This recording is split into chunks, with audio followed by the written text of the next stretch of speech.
It's often really challenging to make new hardware work, especially when there's an element of R&D. We want you to be able to take one of our boards, power it on, and start using it.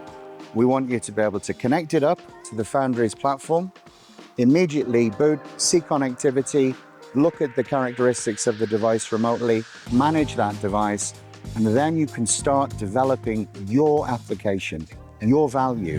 The founders of ActiveEdge, we've been working together for over 30 years now in the embedded space, bringing devices to market, and we've been working with the team at Foundries in excess of about 5 years. One of the really big challenges that we have is keeping devices in the field globally in their tens of thousands, operating in a reliable and resilient manner. That in itself is difficult enough because it involves us having to reliably update firmware, features, patches, extensions, new software remotely onto these devices when we can't easily just turn them off and turn them on again. We have, quite rightly, a great emphasis now on securing these devices through the lifetime of the device. So what we have on our range of Edge devices, the Edge AI, EV, and Gateway, we've implemented the Foundry's Linux microplatform, which enables us to work towards a real focus on securing boot from power